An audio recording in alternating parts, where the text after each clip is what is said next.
옆에 있는 분하고 함께 이렇게 인사합시다. 믿음의 사람이 됩시다. 꼭 믿음의 사람들이 다 되시기를 축복합니다. 우리가 오늘 믿음의 사람 7번째 시간입니다. 사도행전에 나오는 바나바에 대해서 우리 함께 살펴보고 은혜를 나누겠습니다. 바나바에 대해서는 우리가 올 초 수요예배 때 하나님의 성품이라는 주제를 갖고 말씀을 나눌 때 격려에 대해서 함께 볼 때 바나바를 보았습니다. 기억이 나실까 모르겠는데, 바나바는 다른 사람들에 비해서 격려를 잘하는 사람이라 그랬어요. 그래서 원래 이 바나바의 이름이 요셉입니다. 본명이 요셉인데 바나바는 별명이에요. 근데 사람들이 이 요셉을 부를 때 그의 이름을 안 부르고 바나바라고 불렀다는 거죠. 근데 바나바의 뜻이 뭐냐? 위로의 사람이란 뜻입니다. 하도 다른 사람을 잘 위로하고 격려하고 또 하니까 그를 위로의 사람 이렇게 불렀다는 거예요. 저와 여러분이 다 우리 가정과 교회와 또 내가 처한 곳에서 바나바가 되시기를 축복합니다. 근데 오늘은 특별히 바나바가 왜 믿음의 사람인가?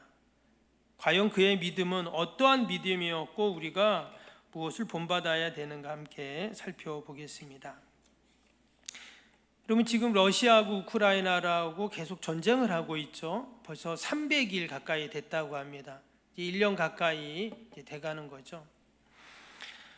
근데 이 전쟁을 하는 모습들을 보면서 특별히 요즘에 이렇게 뉴스 나오는 거 보면 이렇게 처음에는 러시아가 금방 이길 것 같았는데 약간 지금 이 전쟁 전세가 역전이 됐다는 얘기를 합니다. 그래서 심지어는 그 러시아 대통령 푸틴 러시아 대통령이 무슨 해외 도피설, 건강설 이런 게 뉴스에 나오더라고요. 지금 러시아 대통령 푸틴은 이 지금 전쟁을 할 수도 없고 이제 안 할 수도 없는 아주 이 난처한 상황이 지금 됐는데 우리가 이 리더의 역할이 얼마나 중요한가를 여기서 다시 한번 생각을 하게 됩니다.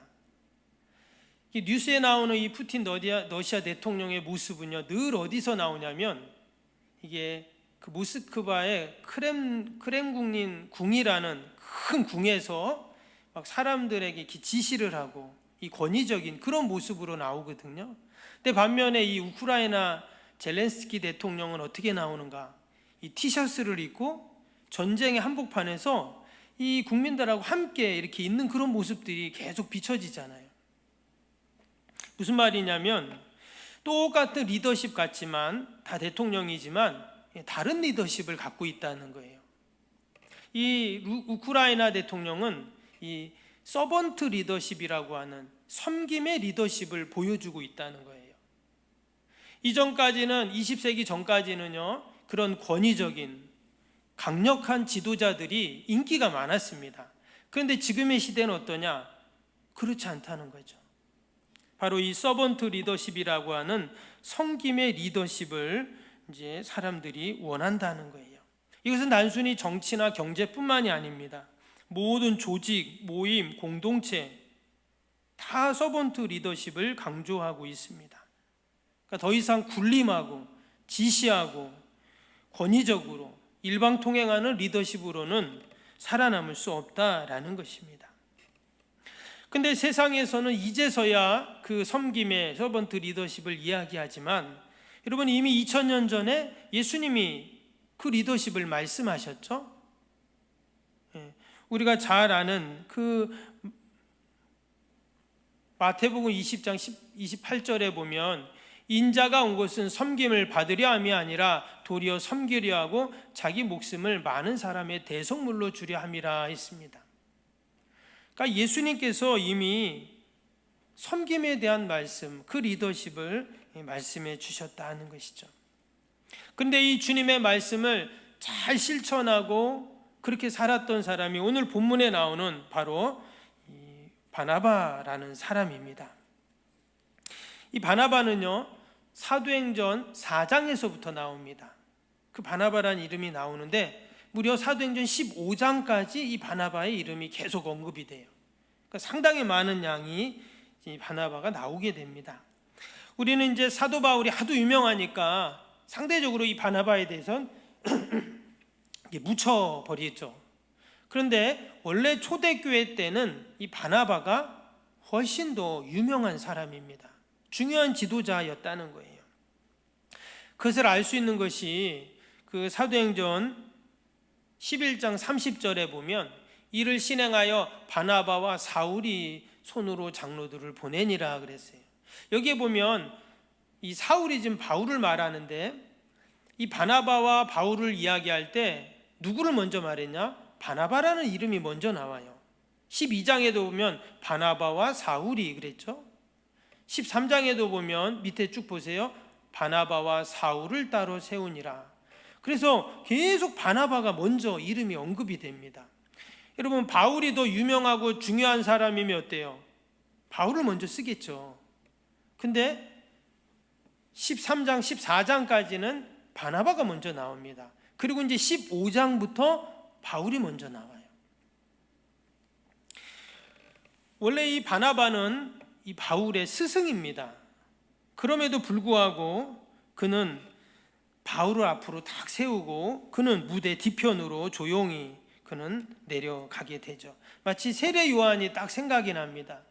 여러분, 세례 요한이 당시에 수많은 사람들이 세례 요한을 따라다녔는데 제자들이 많았는데 예수님이 딱 역사의 앞에 등장을 하니까 어떻게 됩니까? 세례 요한은 싹 이제 역사 뒤로 그는 사라지게 되죠. 이것은 결코 쉬운 일이 아닙니다. 그럼에도 불구하고 믿음의 사람들은 이처럼 자신이 있어야 할 자리를 잘 알고 또 잘 섬기는 사람들이었다라는 것을 우리는 알 수가 있습니다. 그래서 바나바가 없었다면 과연 바울이 있었을까? 우리가 이런 생각을 할 수가 있어요. 바나바가 이 바울을 잘 돌봐주고 잘 가르쳐주고 그와 함께 해 주었기에 우리가 아는 바울이 있는 것입니다. 여러분, 바울이 신약 성경 13권을 썼죠? 만약 바울이 없었다면 지금 신약 성경이 상당히 얇아졌을 거예요. 절반 이상을 사도 바울이 썼기 때문입니다. 때문에 사도 바울도 귀하고 고맙지만 이 바나바는 너무나 귀한 사람이다, 소중한 사람이다라는 것을 우리가 알 수가 있습니다. 그러면 왜 이 바나바가 믿음의 사람인가? 오늘 말씀을 보면 이 바나바는 예수님처럼 늘 연약한 사람들과 함께 주었던 사람입니다. 오늘 27절에 보면 27절 한번 다시 볼까요? 바나바가 데리고 사도들에게 가서 그가 길에서 어떻게 주를 보았는지와 주께서 그에게 말씀하신 일과 담에 있어서 그가 어떻게 예수의 이름으로 담대히 말하였는지를 전하니라 그랬어요.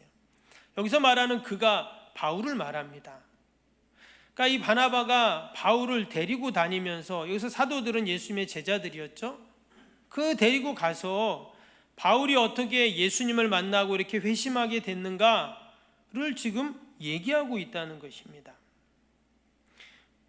그래서 26절 보세요. 앞에 사울이 예루살렘에 가서 제자들을 사귀고자 하나 다 두려워하여 그가 제자됨을 믿지 아니하니 그랬어요. 바울이 다메섹에서 예수님을 만났잖아요. 그리고는 회심을 하고 이제 나도 복음 위에 살겠다. 그리고는 예수님의 제자들을 찾아갔더니 하나같이 그를 멀리합니다. 심지어 두려워했어요. 왜? 이전에 이 사도 바울이 한 일이 있잖아요. 믿는 사람들을 색출해서 고발하고 잡아 가두고 그런 일에 앞장섰던 사람이 바로 바울이었죠. 그런데 그가 이제 회심해서 나도 이제 당신들처럼 복음 전하겠습니다. 아무도 안 믿어주죠. 또 저기 속여가지고 우리를 어떻게 하려나 보다 이렇게 생각을 하고 다 경계하고 두려워했습니다. 그런데 27절에 누가 나타납니까? 바나바가 이 바울을 다 데리고 다니면서 사도들에게 한 사람 한 사람 그에게 변호해주고 또 보증을 서주고 함께 동역을 해주었다라는 것입니다. 그래서 28절에 보니까 사울이 제자들과 함께 있어 예루살렘으로 출입하여 그랬어요. 그러니까 사도들이 이제는 바나바 말을 듣고는 사울을 바로 그들의 공동체로 받아들인 겁니다. 참으로 놀라운 일이죠. 여러분, 사람들은 자기가 보거나 경험하지 않으면 좀처럼 잘 믿지 않습니다. 지금 바나바도 마찬가지예요. 바나바도 바울이 회심했다고 하는데 직접 자기가 경험하고 본 게 아니잖아요. 그냥 바울 얘기만 들은 건데 희한하게 이 바나바는 이 바울을 믿어줍니다. 그리고 바나바가 막 얘기하니까 사도들이 바울을 믿는 게 아니라 바나바를 믿는 거죠. 이런 바나바의 귀한 수고와 섬김과 사랑이 있었기에 바울이 주의 복음을 전하는 귀한 사도로 온전히 세워졌다는 거죠. 바울의 입장에서 보면 이 바나바가 얼마나 귀할까요? 너무나 감사하고 고마운 사람이죠. 여러분, 저와 여러분이 늘 다른 사람에게 여러분 고마운 사람이 되기를 축복합니다. 아멘. 우리 옆에 있는 분에게 같이 해봅시다. 우리가 함께 고마운 사람이 됩시다. 한번 해보세요. 참 바울이 얼마나 바나바 생각할 때 고맙겠어요. 아무도 자기를 안 믿어주는데 나를 믿어줄 뿐만 아니라 다른 사람들에게 또 자기를 이렇게 얘기해 주니까 너무나 고맙죠. 이렇게 서로 믿어주고 또 서로 섬겨주니까 어떤 일이 생깁니까? 오늘 31절에 보니까 그리하여 온 유대와 갈릴리와 사마리아 교회가 평안하여 든든히 서가고 주를 경외함과 성령의 위로로 진행하여 수가 더 많아지니라. 이처럼 함께 섬겨주고 수고하고 또 함께 해주니까 여러분 그 수가 점점점 많아졌다. 이게 부흥성장했다는 말이겠죠.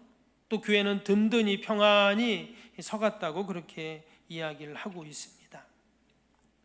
근데 바나바가 어떻게 이러한 참 믿음의 사람이 될 수 있었는가? 근데 어느 날 갑자기 그런 건 아닙니다. 앞에 4장에 보면 바나바에 대해서 이렇게 뭐라 그랬냐면 구브로에서 난 레이족 사람이 있으니 이름은 요셉이라. 이 바나바입니다. 사도들이 일컬어 바나바라 번역하면 위로의 아들이라 하니 그랬잖아요. 그러면서 37절에 보면 그러니까 바나바가 밭이 있음에 팔아 그 값을 가지고 사도들의 발 앞에 두니라 그랬어요. 자기 밭이 있는데 그 밭을 팔아가지고 그걸 좀 사도들 앞에 다 가져온 거예요. 당연히 그 돈으로 복음 역사, 복음 사역 하는데 사용하라 헌신을 한 것이죠. 바나바는 이처럼 하나님 앞에 헌신된 자였고 헌신하는 자였어요. 그래서 하나님이 그를 귀하게 사용하시고 그를 통해서 이런 구원의 역사들을 여러분 이루어 가셨는 줄로 믿습니다. 그래서 여러분 저와 여러분이 언제나 우리의 가정에 또 우리 일터에 주님의 교회에 여러분 바나바가 되시기를 축복합니다. 나 때문에 또 다른 바울이 세워지고 또 나 때문에 주님의 교회가 늘 평안하고 든든히 서가고 부흥성장하고 여러분 이것이 바로 믿음의 사람의 모습인 줄로 믿습니다. 우리 주변을 둘러보면 연약한 사람들이 얼마나 많습니까? 우리가 늘 그들에게 관심을 가져야 합니다. 그들의 영혼에 관심을 갖고 그들의 아픔에 관심을 갖고 내가 실질적으로 도움이 되지 못하더라도 우리가 함께 기도해 줄 수 있잖아요. 그래서 우리 믿음의 사람 한 사람이 든든히 주님의 교회에 세워져 갈 때 바나바가 될 때 바로 그것이 교회가 평안한 것이고 또 주님의 교회가 부흥하는 것인 줄로 믿습니다. 또 오늘 바나바가 믿음의 사람인 이유는요, 오늘 그 31절 다시 한번 보시면 31절에 그리하여 온 유대와 갈릴리와 사마리아 교회가 평안하여 든든히 서가고 주를 경외함과 성령의 위로로 진행하여 수가 더 많아지니라 그랬어요. 여기 보면 성령의 위로로 진행했다는 표현이 나왔어요. 즉 성령님의 역사하심, 성령님의 인도하심으로 이 모든 일들이 다 진행이 되고 있다는 겁니다. 이것은 성령님을 인정하고 의지한다는 그런 말이기도 하죠. 성령님을 의지하니까 바울이 한 게 아니라 바나바가 한 것이 아니라 성령님이 진행해 가시게 한다는 거예요. 교회를 평안히 서기도 하고 든든히 서가기도 하고 주님을 경외하기도 하고 수가 점점 많아지기도 하고 누가 한다고요? 다 성령의 역사라는 거예요. 여러분, 우리 석병교회도 마찬가지입니다. 누구 한 사람에 의해서 교회가 평안해지고 든든히 서가고 수가 많아지고 그런 게 아니에요. 온 성도들이 성령님을 위로하고 성령님 붙잡고 우리가 함께 기도하며 나아갈 때 성령님이 진행해 가시는 거예요.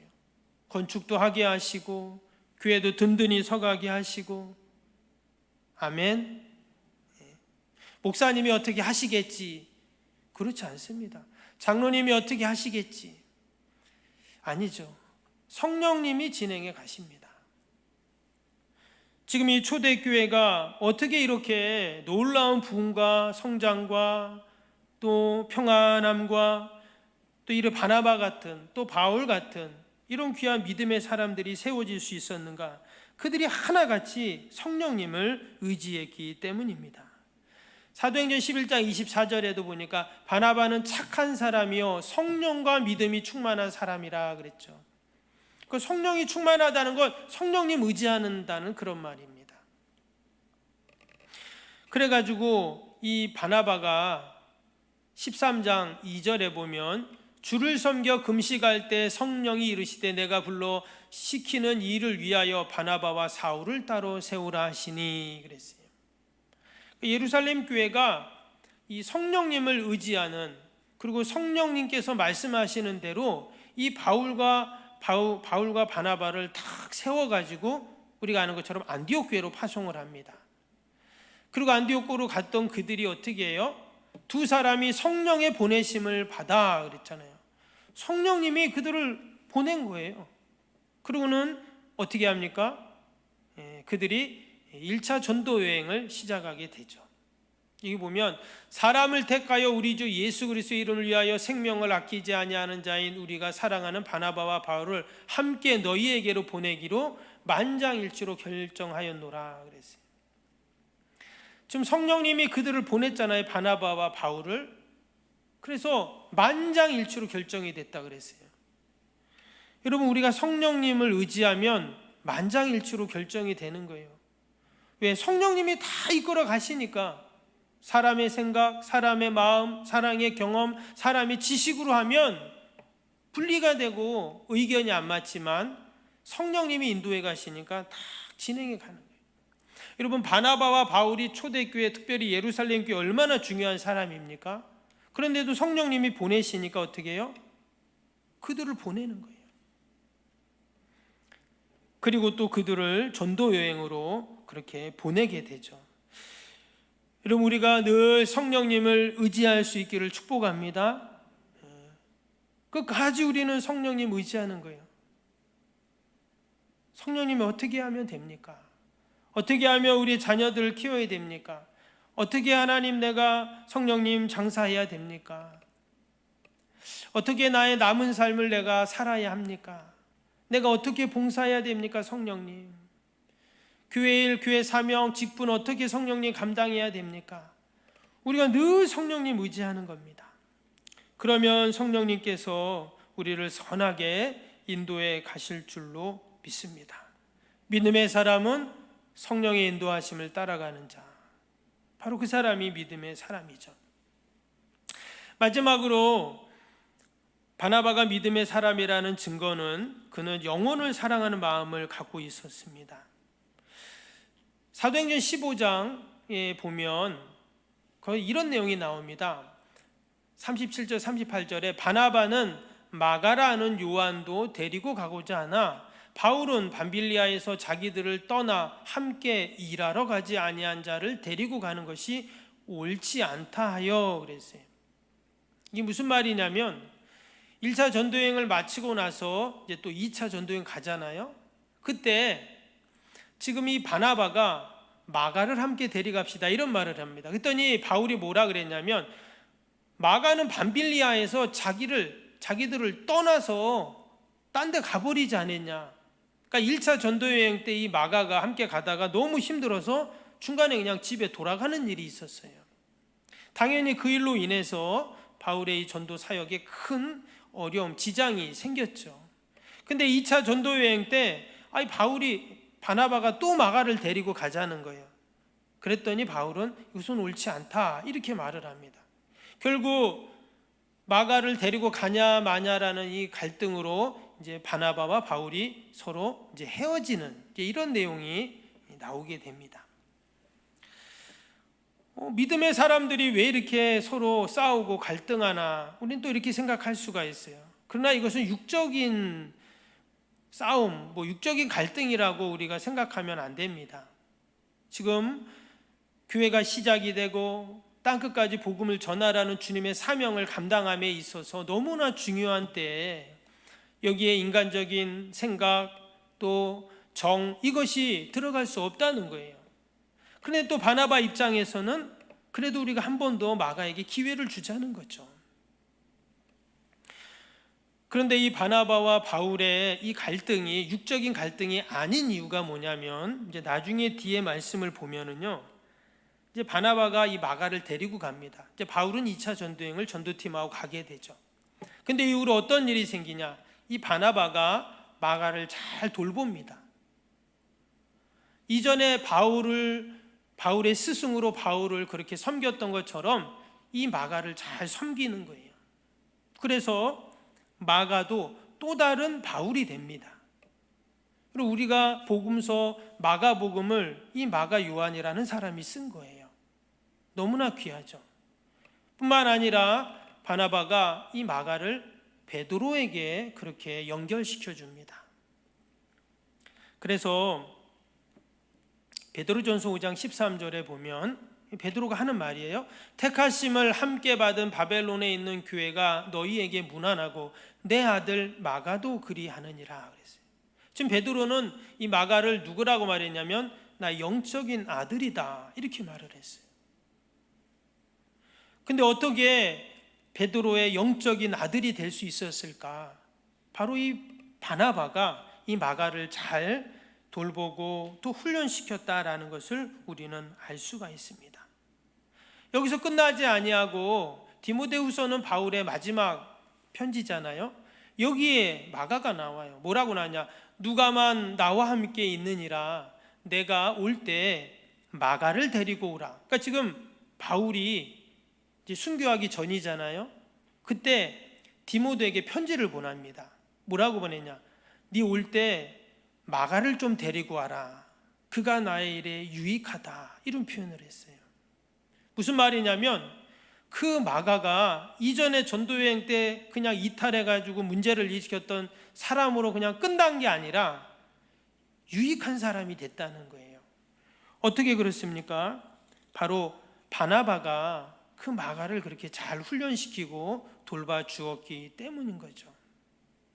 골로새서도 보면 나와 함께 갇힌 아리스다고와 바나바의 생질 마가와 이 마가에 대하여 너희에게 명을 받았음에 그가 이르거든 영접하라. 그 마가에 대한 또 이야기를 하고 있죠. 여러분 바나바가 마가를 잘 돌보고 격려하고 그를 믿음으로 세우지 않았다면 우리는 이 성경에서 마가라는 이름은 볼 수 없을 겁니다. 더 나아가서 마가복음은 없는 거예요. 근데 이 바나바의 귀한 수고와 섬김이 헌신이 바울도 믿음의 사람으로 세우고 마가 요한도 믿음의 사람으로 세우고 할렐루야. 그래서 저와 여러분이 꼭 바나바가 되시기를 축복합니다. 아멘. 그래서 다른 사람이 나를 부를 때 어이 바나바 이렇게 부른다면 얼마나 큰 은혜이고 축복입니까? 만약에 원래는 바나바가 항상 이름이 먼저 있었다 그랬죠. 그러니까 바나바가 더 스승이고 더 연장자이고 더 선배입니다. 근데 만약에 그런 바나바가 자신의 기득권만 주장했다면 지금 우리가 알고 있는 바울은 없는 것이죠.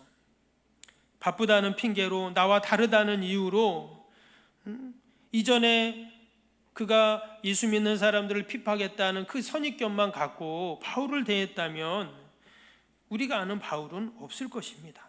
그러나 바나바가 이처럼 귀하게 자신의 그 권위를 내려놓고 자신보다 더 역량이 뛰어나다고 그 바울을 생각하고 그 바울을 이제 장차 초대교회 이방인 사도의 위대한 지도자임을 그가 안 것이죠.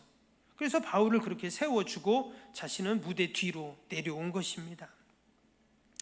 자리에 연연하지 않고 체면과 권위만을 내세우지 않고 시기하지 않고 질투하지 않고 이렇게 영혼에 관심을 갖고 섬겨주었더니 위대한 사도 바울이 태어나고 또 마가가 세워진 것입니다.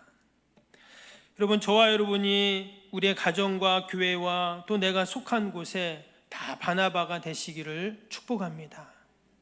그래서 우리가 하나님 앞에 서는 그날 하나님이 내 이름 석자를 부르는 게 아니라 바나바 이렇게 부르신다면 얼마나 큰 축복이겠어요. 아멘. 그런 믿음과 소망으로 저와 여러분이 하나님께 영광을 돌리기를 다시 한번 주님의 이름으로 축원합니다.